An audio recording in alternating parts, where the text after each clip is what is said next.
Bismillahirrahmanirrahim. Alhamdulillahirabbil alamin. Wassalatu wassalamu ala sayyidil mursalin wa ala alihi wa sahbihi ajmain. Qala rabbi shrah li sadri wa yassir li amri wahlul 'uqdatam min lisani yafqahu qawli. Jamaah yang berbahagia, di dunia dan akhirat, adani Allah wa iyyakum. Bismillahirrahmanirrahim.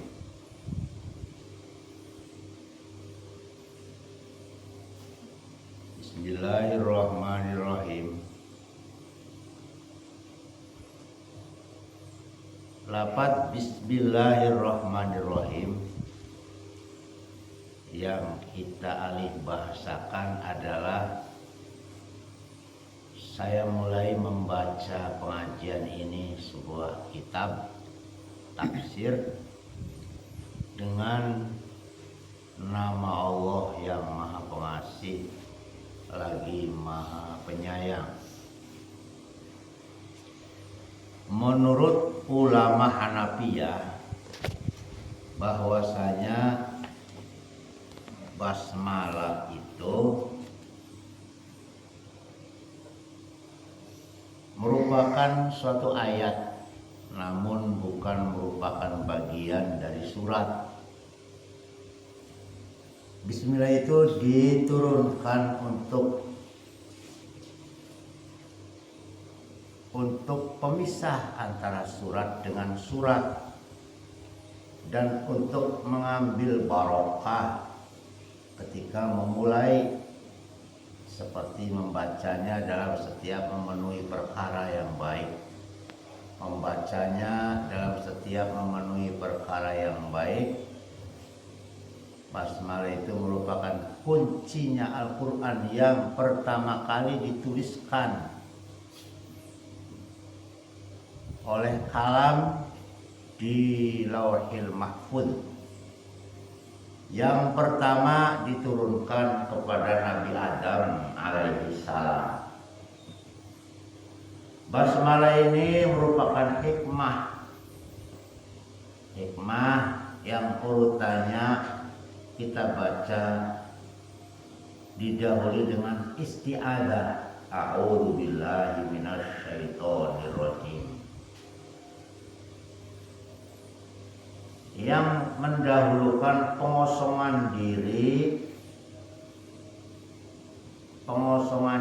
dari yang asing untuk jangan berpaling kepada selain Allah Subhanahu wa ta'ala. Terus setelah isti'adzah a'udzu, baca berikutnya bismillah. Bismillah ini dengan nama Allah. Orang kafir memulai dengan nama-nama Tuhan mereka. Mereka mengucapkan dengan berhala yang namanya Lata, yang namanya Uzza.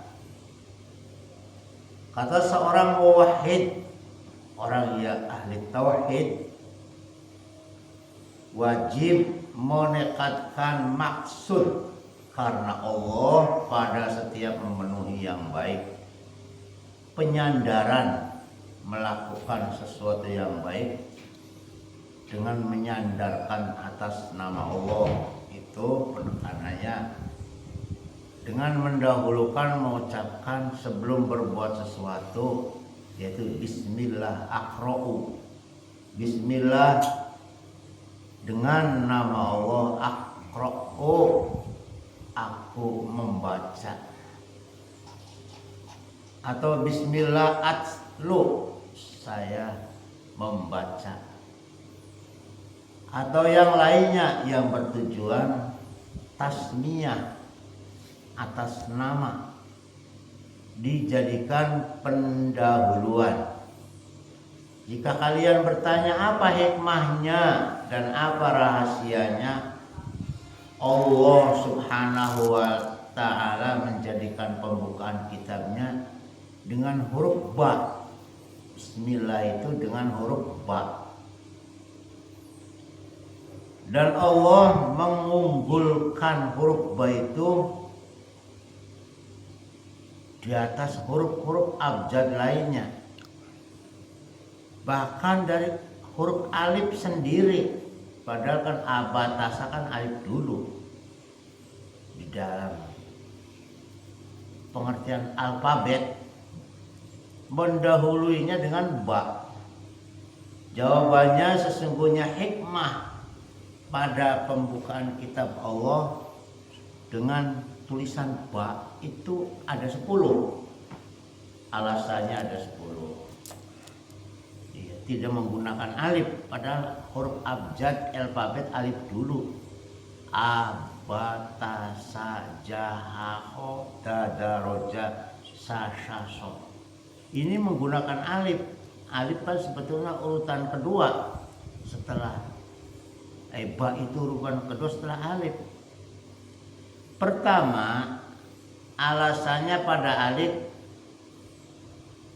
itu namanya tarofu.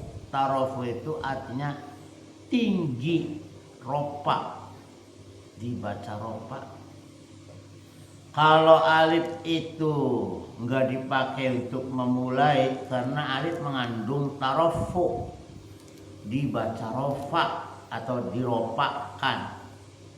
Rofa itu artinya atas, rofa'a artinya takabur,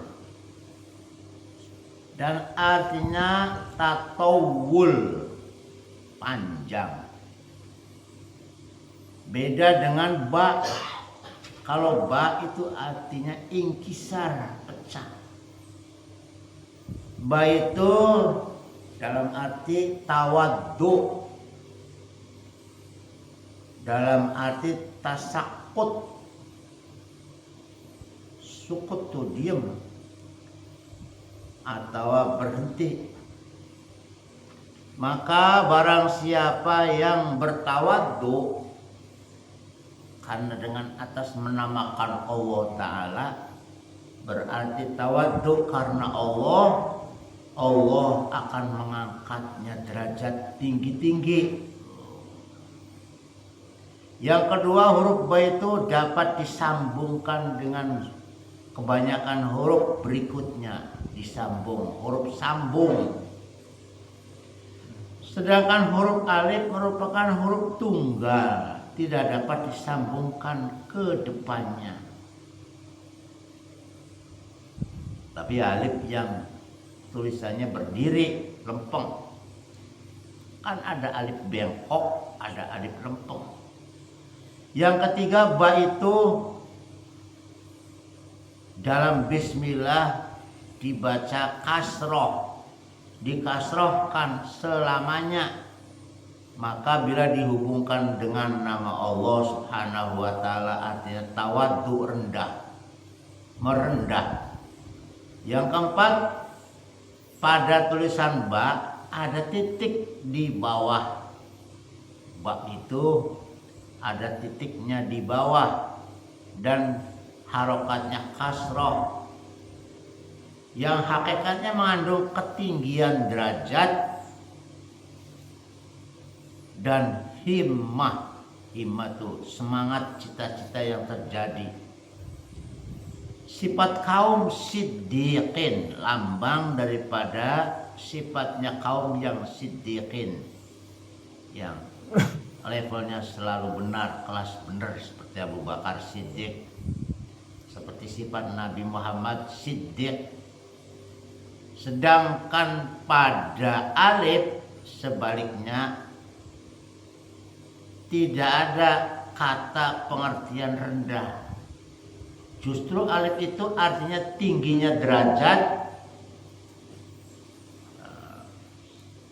melampaui ba karena diberi titik di bawah. Sedangkan pada alif tidak ada titik, tingginya himmah, tingginya semangat, ditunjukkan oleh satu titik yang tidak perlu ditemani oleh yang lain. Alasan kelima kenapa ba dimulai Al-Quran dengan dicatat ba di dalam bismillah terutama.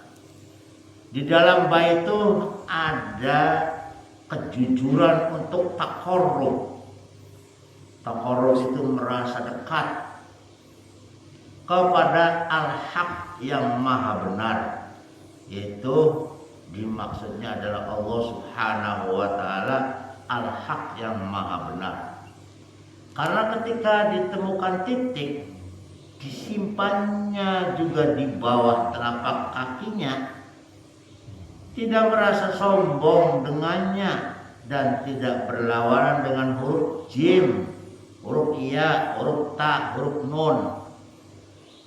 Titik-titik itu pada tempatnya huruf, bukan di atasnya, malahan di tengah-tengahnya seperti jim, nun. Pokoknya beda dengan ba. Ba itu titiknya di bawah. Karena bahwa alif adalah huruf ilat, kenapa tidak diawali dengan alif tapi dengan ba? Sebab alif adalah merupakan huruf ilat yang berlainan dengan ba. Alasan ketujuh, ba itu adalah huruf sempurna yang diikuti dengan bermakna. Yang ke-8, 9, 10 hampir habis. Alasannya yang ke-8 adalah ba itu merupakan huruf amil yang kalau diistilahkan ilmu nahwu bisa digunakan untuk punya amal, beramal. Harfu jarrin di dalam mutasharrif dapat berubah-ubah tasrifan. Yang ke-9, ba itu adalah huruf sempurna pada sifat dat. Pada sifat datnya itu dapat ditempelkan dan dapat digabung, disandingkan dengan huruf-huruf berikutnya. Huruf ba itu memiliki martabat irsyad, pembelajaran. Irsyad itu mengandung martabat irsyad, pembelajaran sebagai dalil atas tauhid. Yang ke-10, ba itu adalah huruf syafawi yang di dalam istilah makhraj cara mengucapkan kata, huruf yang menyentuh atau menggunakan bibir, yang didahului oleh bibir. Kan ada huruf halak ya, huruf yang di tengah-tengah, hamzah, ha, ain, gin, shod. Nah, kalau ba itu huruf syafawi yang di dalam mengucapkannya sentuhannya melalui bibir, tidak didahului oleh lainnya dari huruf-huruf syafawi. Oleh karena itu jawaban dari manusia ketika ditanya, waktu manusia di zaman azali masih zamannya roh, alastu birabbikum, manusia mengatakan bala syahid. Nah, dengan menggunakan ba artinya bala, nggih. Ternyata ba itu merupakan huruf pertama yang dikatakan oleh manusia, oleh ruh manusia di zaman azali. Dibukakan mulut karena kerelaannya mengakui Tuhan, mengakui Allah sebagai Tuhan. Bala syahidna, betul Gusti, aku bersaksi menyaksikan bahwa Engkau adalah Tuhan kami. Bala bukan berarti bala penyakit atau bala ujian, tapi bala inggi.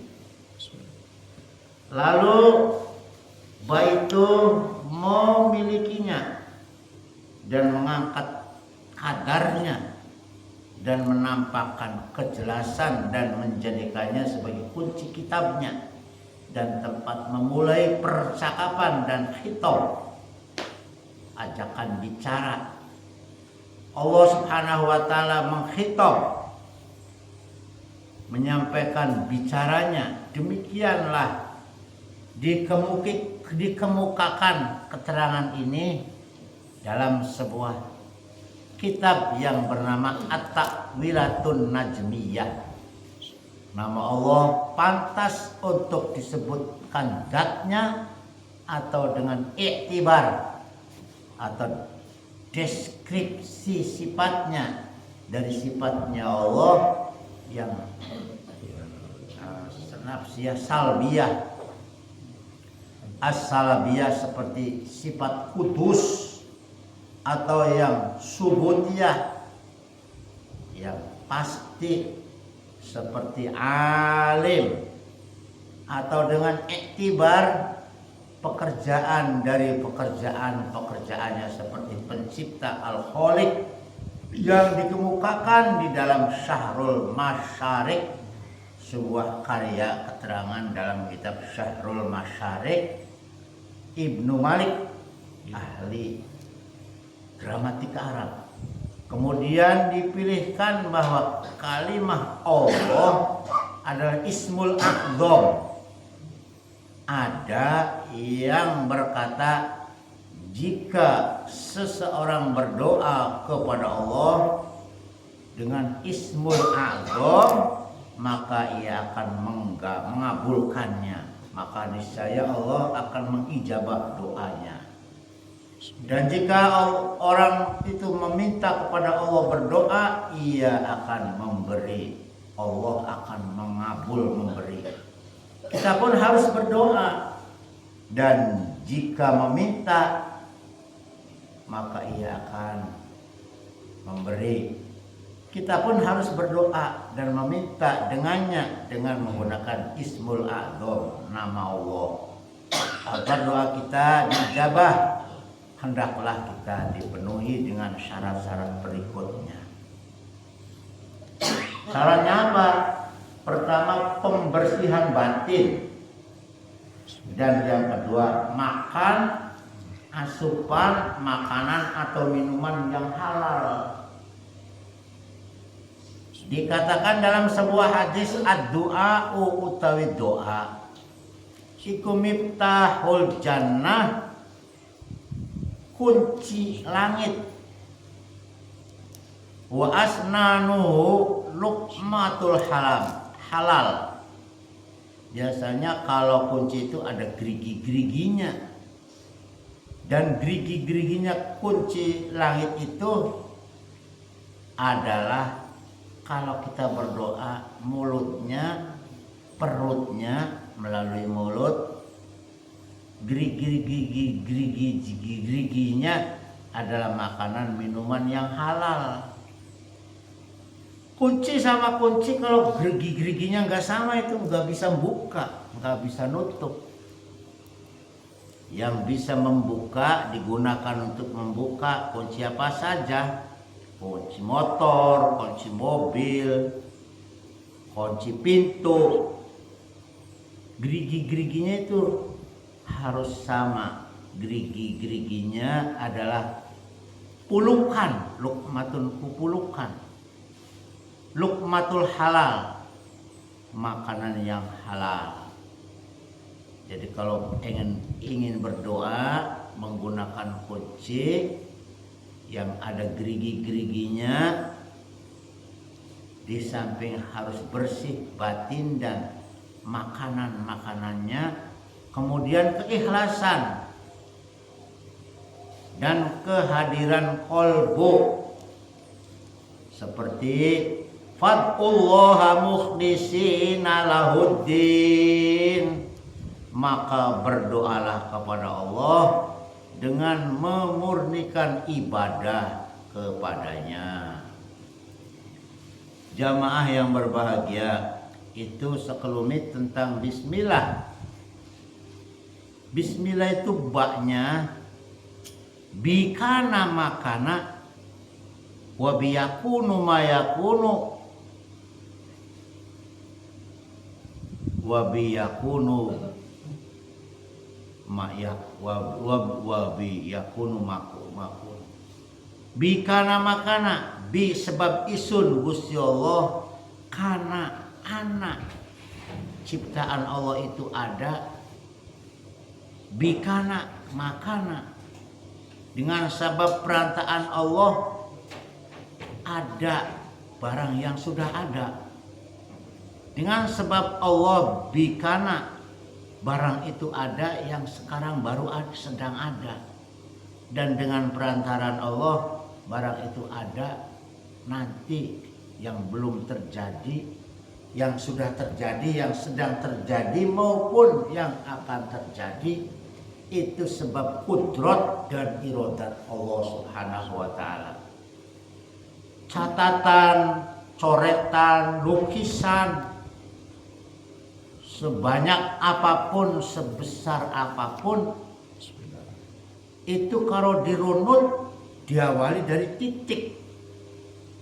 Diawali dari titik, yaitu titik ba. Bikana makana wabiyakunu mayakunu. Jadi titik itu adalah bagian terkecil dari tulisan yang bentuk garis, yang bentuk garis lurus, lengkung dan huruf maupun angka, terdiri daripada huruf. Jadi intinya partikel paling kecil, ada yang namanya atom. Sebetulnya diketemukan lagi atom itu bukan benda terkecil, dibagi lagi lebih kecil, namanya atomos katanya. Tuan-tuan yang berbahagia, barangkali itulah sekelumit tentang basmalah. Selanjutnya, bahwa alam itu adalah nuskhatul haqqi. Alam adalah naskah Tuhan. Alam itu adalah cermin Tuhan. Dalam istilah Arab dan umumnya dalam kalangan sufi lebih dikenal istilah alam mir'atul haqqi. Alam itu mazhar wujudullah. Alam itu pembuktian wujud Allah. Alam itu disebut ainul haqqi, kenyataan adanya Tuhan. Tuan-tuan yang berbahagia, perlu kita bersandar kepada Allah Subhanahu wa ta'ala.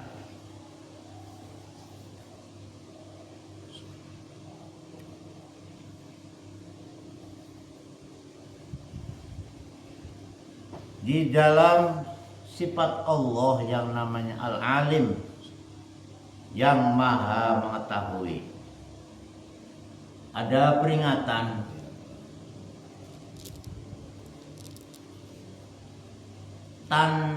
ilmu tanpa amal sama sekali tidak ada gunanya. Seyogianya kita jangan takabur, merasa bisa ngerti, punya ilmu karena hasil usahanya sendiri, kemampuannya sendiri. Tapi harus kita merasakan bahwa sifat Allah yang maha alim itu sedang dilimpahkan kepada kita. Maka seyogianya kita mengamalkan segala ilmu yang kita ketahui agar kita mendapatkan kemenangan dunia dan akhirat. Sebagaimana disebutkan di dalam risalah bahwa sabda Rasulullah mengatakan, inna asyaddan nasi, teman satu lebih banget manusia apa nih adaban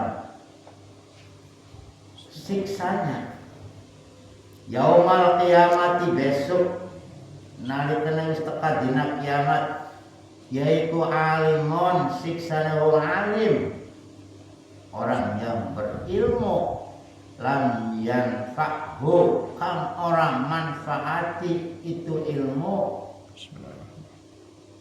lam yanfa'hu kang ora bisa manfaati ilmu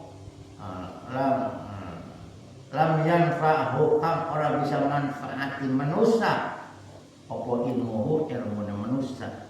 Jadi sesungguhnya manusia yang mendapat adab yang paling hebat di hari kiamat ialah seorang yang berilmu tetapi tidak memanfaatkan ilmunya, atau ilmunya tidak menghasilkan manfaat bagi dirinya, sampai dikecam fa'alimun bi'ilmihi lam ya'malan mu'adzabum min qabli ubadil wasan. Seorang yang berpengetahuan alim tidak ada bukti mengamalkan ilmunya, maka akan disiksa lebih dahulu, mendapat siksa daripada penyiksaannya lebih dulu daripada orang-orang yang menyembah berhala. Atau begitu pula suatu amal yang tidak didasarkan ilmu, maka amal yang demikian sama sekali tidak ada nilai dan harganya, bahkan mungkin membawa petaka atau kesesatan. Al ilmu bi ghairi amalin dambun kabirun wal amalu bi ghairi ilmin dolalun syadidun. Al ilmu utawi ilmu bi ghairi amalin kang ora kelawan diamal iku dzambun dosa kabirun kang gede, wal amalu dan amal bi ghairi ilmin dengan tanpa dilandasi ilmu iku dolalun sesat syadidun kang jelas-jelas sesatnya, nyimpang atau nyeleweng sesatnya lebih parah. Ilmu dan amal memungkinkan seseorang mendapatkan ilmu laduni. Nah, tetapi hebatnya ilmu, kalau ilmu itu punya ilmu diamalkan, cepat dipipil. Allah Subhanahu wa ta'ala berfirman di dalam Al-Qur'an, wattaqullaha wa yu'allimukumullah. Takwalah kepada Allah, maka Allah akan mengajarkan ilmu langsung kepadamu, yaitu ilmu laduni. Man amila bima alima, sapane wong kang mengamalkan segala ilmu yang diketahuinya, warasahullahu ilma malam ya'lam, maka Allah akan mewariskan padanya ilma malam ya'lam, ilmu yang belum diketahuinya. Jadi siapa yang mengamalkan apa yang diketahuinya, Allah akan mengajarkan kepadanya ilmu yang tidak pernah diketahui sebelumnya. Jadi ilmu itu jangan disepelekan, dimain-mainkan. Dibaik senjata orang digunakan. Ilmu yang dimaksudkan adalah ilmu yang langsung daripada Allah Subhanahu wa ta'ala tanpa lebih dahulu dipelajari. Namanya ilmu wahbi, ilmu pemberian langsung dari Allah. Suatu ilmu yang juga akan membawa dia ke tingkat ma'rifatullah. Seseorang yang tidak akan mencapai tingkat ma'rifatullah tanpa ilmu laduni. Pengertian ma'rifatullah itu sebenarnya adalah Allah yang memperkenalkan dirinya dengan diawali dengan Allah memberikan ilmunya kepada seseorang. Tuan-tuan yang dimuliakan Allah Subhanahu wa ta'ala jamaah subuh, adani Allah wa iyyakum. Mengenal diri itu dapat mengenal Tuhan. Setelah mengenal Tuhan, dia tidak akan mengerti lagi terhadap dirinya. Fana. Ma'rifat itu ta'alluq, ada hubungan dengan pengenalan terhadap diri. Pengenalan diri itu berhubungan pula dengan atau terhadap pengenalan terhadap Allah. Selanjutnya, bila seseorang itu sudah ma'rifat kepada Allah, barulah dia menyadari bahwa dia sendiri, dirinya sendiri sebenarnya tidak mempunyai pengetahuan apa-apa. Dia mengetahui karena limpahan rahmat karunia Allah yang Maha Tahu. Maka Rasulullah mengatakan, a'rafukum bi rabbihi a'rafukum bi nafsihi. Orang yang benar-benar ma'rifat kepada Allah adalah yang lebih mengerti, mengenal terhadap dirinya sendiri. Ada ma'rifat disebut istilah kasyaf. Ma'rifat adalah kasyaf, yang maksudnya terbuka baginya hakikat segala sesuatu ini. Fana dirinya, kemudian fanalah fana itu sendiri. Fana dirinya, kemudian fanalah fana itu sendiri. Artinya bukan dirinya sendiri yang memfanakan, tetapi Allah lah yang memfanakannya. Dari tingkat ini langsung mencapai tingkat baqo billah. Dia sedang bergabung dengan kemahakuasaan yang abadi, Allah Subhanahu wa ta'ala. Yang maksudnya Allah meliputi segala-galanya. Akan terasa kemanisan dan kelezatan, keindahan, lebih manis daripada gula, lebih indah dari semua yang indah. Jadi di situ kita akan mengerti istilah-istilah fana. Fana ilmu, pertama fana ilmu. Nomor 2 fana ain. Dan yang ketiga fanaul haqqi. Apa itu penjelasannya? Tentang fana ini dapat kita bagi kepada 3 tingkatan. Pertama, fana ilmu. Fana segala sesuatu ini pada hakikatnya dilihat dari segi ilmu dan pengetahuan Anda. Nomor 2 fanaul aini. Fananya segala sesuatu ini sepanjang pandangan mata hati Anda. Yang ketiga fanaul haqqi. Fana dalam arti sebenarnya. Fana dirinya dan fana yang dilihatnya. Fana yang sesuai dengan menurut pengertian hakiki. Maka kelemahan pendapat untuk menemukan Tuhan berarti adalah suatu penemuan. Maka ada seorang alim, Syekh Junaidi al-Baghdadi rahimahullah ta'ala. Bagaimana juga untuk sampai kepada Tuhan, bukanlah karena sebab dan sabab nazar, hasil dari kecerdasan ilmu, pengamatan pikiran. Hal itu hanyalah semata-mata akan karunia Tuhan yang latif dalam isyarat yakin dan tahqiqnya iman, kemantapan iman.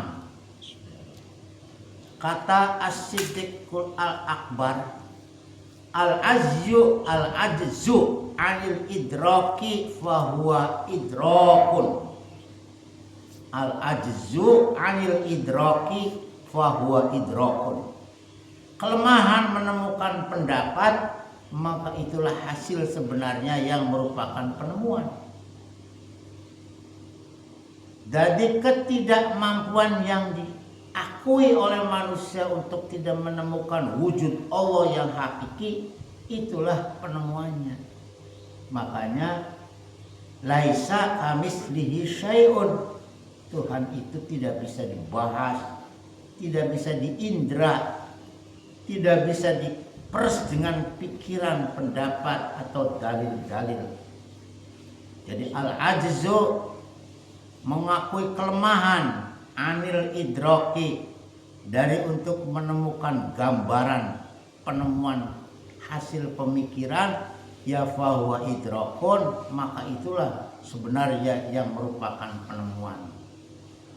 Jadi kullu ma yakhturu fi khayalika wa yatasawwaru fi dzalika halikun fallahu bi khilafi dzalik.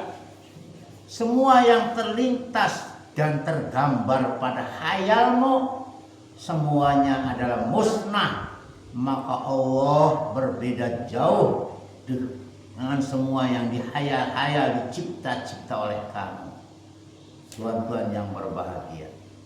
Jadi sebetulnya ilmu itu adalah amanat. Kalau ditelisik lebih jauh, yang punya amanat adalah Allah Subhanahu wa ta'ala. Jadi yang penting adalah akhlak kita. Akhlak kita kepada Allah Subhanahu wa ta'ala. Karena kita pemegang amanat, yang mempunyai amanat mutlak itu adalah milik Allah. Maka perlu diketahui bahwa yang terpenting kita itu punya akhlak terhadap Allah Subhanahu wa ta'ala. Kalau tidak, orang itu akan bisa jadi takabur dengan ilmunya.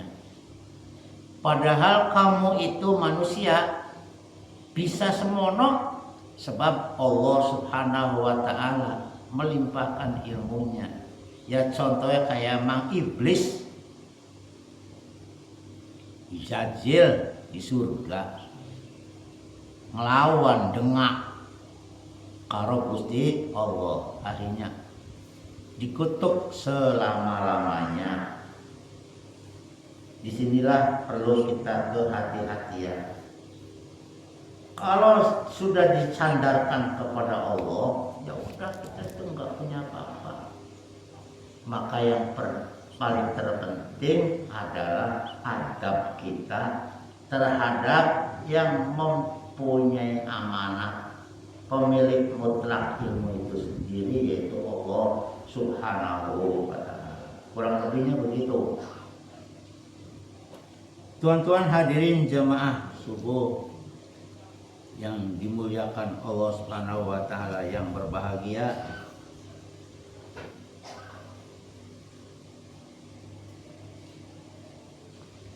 ma amiltum min khairin fa minallahi wa min syarrin fa min nafsik. Maka apapun yang kamu amalkan daripada kebajikan, amal baik, maka itu adalah daripada Allah. Dan dari apapun kejahatan yang kamu amalkan itu dari nafsumu sendiri. Inilah perbedaan prinsip antara Jabariyah dan Ahlul Kasyaf. Kalau kita sudah bersandar kepada Allah, mari kita coba mengamati sebuah hadis qudsi. Hadis qudsi itu di atas hadis sahih. Bismillahirrahmanirrahim. Kullukum dhalun illa man hadaituhu fastasduni ahdikum. Semua kamu adalah sesat kecuali orang yang aku beri petunjuk, maka mintalah kamu petunjukku, aku akan memberi petunjuk kepadamu. Ya ibadi kullukum ja'iun illa man amtuhu fastat imuni ut'imkum. Semua kamu adalah lapar kecuali yang telah aku beri makan. Maka mintalah makan kepadaku, aku akan memberi makan kepadamu. Itu adabnya kepada Allah Subhanahu wa ta'ala. Ya ibadi kullukum arin illa man kasautuhu fastaksuni aksukum. Wahai hambaku, semua kamu adalah telanjang, tidak memakai pakaian kecuali yang aku pakaikan, beri pakaian. Maka mintalah kalian pakaian kepadaku, aku akan memberikan pakaian kepadamu. Ya ibadi innakum mukhti'una bil-laili wan nahari wa ana aghfiru dzunuba jami'a. Wahai hambaku, semua kamu adalah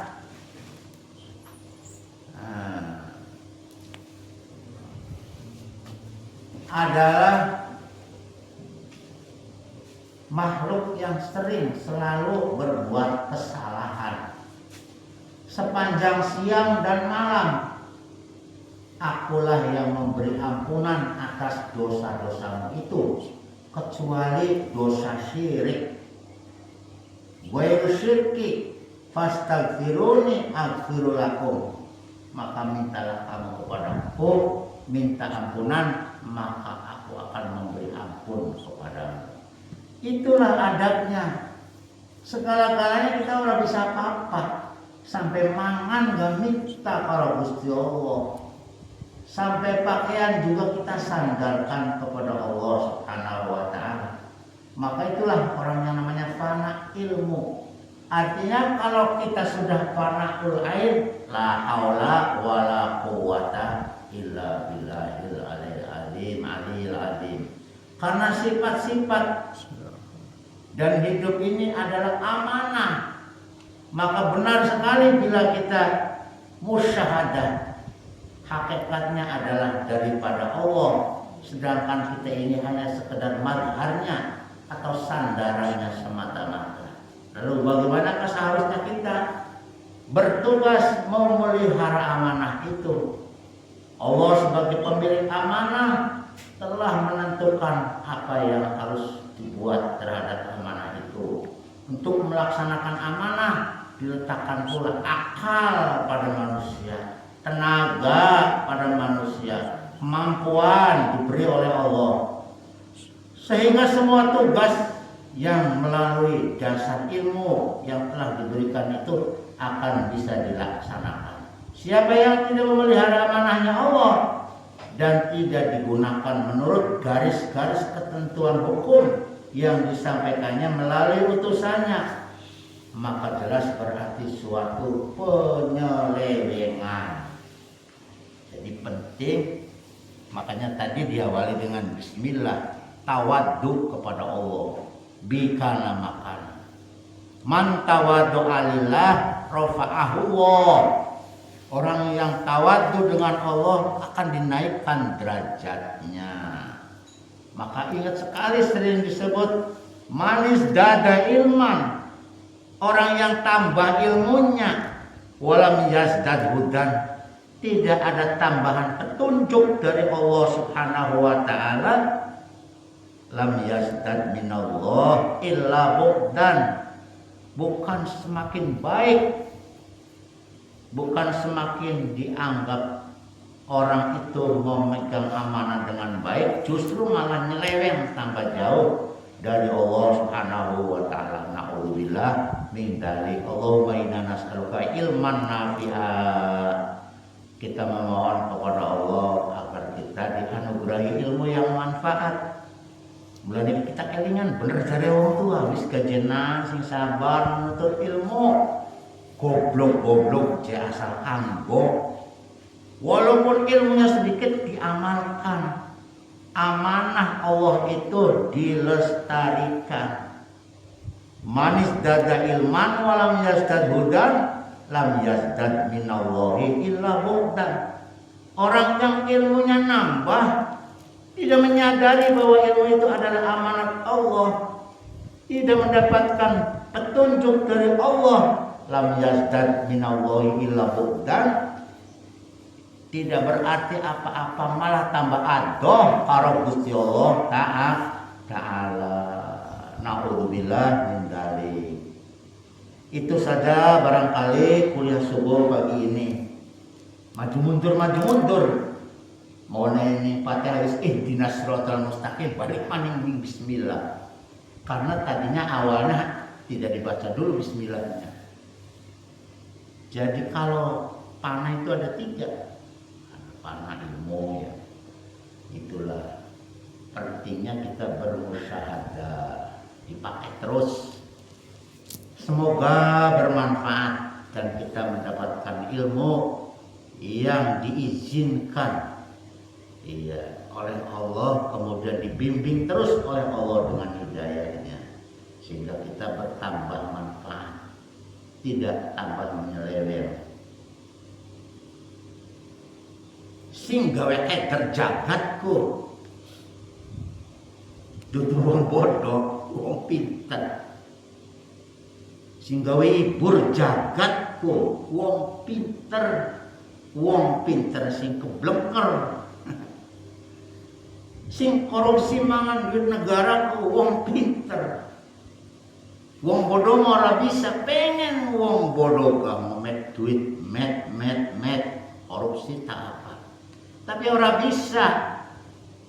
Nah inilah sing gawe kedrening jagat, ibu rening jagat kudu wong bodoh.